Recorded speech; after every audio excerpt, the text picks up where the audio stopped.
Michael Jordan didn't just dominate basketball, he monopolized greatness. But here's what few people realize. Jordan wasn't just scoring points on the court. He was building a billion-dollar empire off it.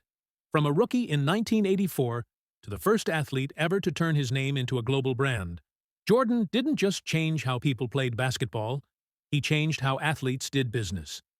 Today, the Jumpman logo is worth more than entire NBA teams. And the story of how it happened starts with a deal nobody wanted. 1. The rookie no one wanted to sign. It's 1984. Michael Jordan just got drafted by the Chicago Bulls. Back then, Nike wasn't the powerhouse it is today. It was a struggling running shoe company whose sales were falling fast. Adidas was cool. Converse ruled the NBA. And Jordan? He didn't even want to meet Nike. He was an Adidas guy, until his mother, Dolores Jordan, stepped in. She told him, "Michael, you're going to take that meeting." That meeting changed sports forever. Because Nike did something revolutionary. They didn't just offer him a paycheck.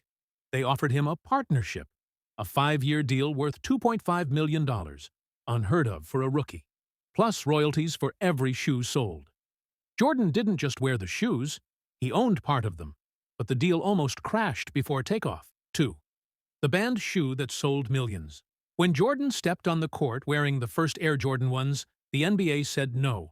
The black and red colorway violated uniform rules. Every time he wore them, the league fined him $5,000. But Nike had a better idea. They paid the fines and made it part of the story. Their ad said, on October 15th, Nike created a revolutionary new basketball shoe. On October 18th, the NBA threw them out of the game. Fortunately, the NBA can't stop you from wearing them. That line, that defiance, made history. The Air Jordan 1 became more than a shoe. It became a statement. In the first year alone, Nike expected $3 million in sales. They made $126 million instead. The myth of Jordan had begun. But Nike didn't just want a player endorsement. They wanted to build an icon. 3. From athlete to symbol. By 1988, Nike introduced the Jumpman logo, inspired by a photo of Jordan soaring through the air. The Air Jordan 3 launched that same year, designed by Tinker Hatfield, the man who would turn sneakers into art. It wasn't just a shoe anymore. It was a piece of culture. And then came the marketing. Spike Lee as Mars Blackman. Commercials that didn't just sell shoes, they sold attitude. It's gotta be the shoes. Jordan's image became bigger than basketball. In the 90s, he was everywhere.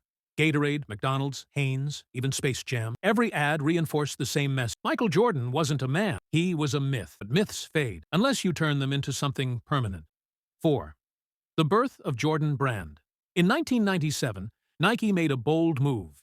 They spun off Jordan's line into its own company, Jordan Brand.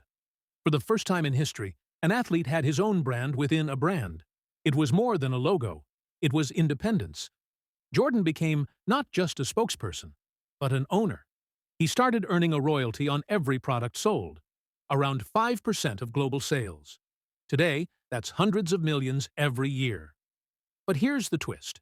Jordan retired, and his brand kept growing. How does a brand built around an athlete stay alive when the athlete stops playing? Simple. By turning him into a legend. 5. The myth lives on. When Jordan retired, for the second time, in 1998, his sneakers didn't lose relevance. They became relics. People weren't buying them for performance anymore. They were buying them for what they represented. Excellence, drive, obsession. Jordan became the symbol of greatness itself. Collaborations with hip-hop artists, fashion designers, and even luxury brands turned the sneakers into status symbols. Suddenly, rappers were rapping about Jordans. Teenagers lined up outside stores for retro drops. It wasn't about basketball. It was about belonging to something, a community built around a feeling that you could fly. 6. The business behind the legend. Today, Jordan Brand is worth over $10 billion. In 2023 alone, Nike made $6.6 billion in Jordan Brand revenue. Jordan personally earns an estimated $250 million a year from royalties. To put that in perspective, he makes more retired than any current NBA player makes playing. But behind that number is a strategy that most athletes miss. Jordan built a brand architecture. Core line, the performance shoes for athletes. Retro line, the nostalgia products for collectors, lifestyle line, fashion collaborations for casual fans. He built something that speaks to every generation, from kids who never saw him play to adults who grew up idolizing him. The result? A brand that doesn't age, it evolves. 7. The modern Jumpman era. Today, Jordan Brand sponsors athletes across sports, from Zion Williamson to Luka Doncic, from PSG to NASCAR. The Jumpman isn't just a basketball logo, it's a global fashion statement. Paris Saint-Germain's collaboration brought the logo to football fields, merging two cultures, football and streetwear. Even Cristiano Ronaldo, LeBron James, and Kylian Mbappé are seen wearing Jordans. The symbol once tied to one man now represents an idea: unstoppable excellence. And that's why Jordan's brand didn't die with his career. It became immortal. Michael Jordan didn't just play basketball. He redefined what an athlete could be: a player, a businessman, a brand, a blueprint. His journey proves that greatness isn't what you do, it's what you build after you've done it. Because trophies fade, records break, but legends live forever.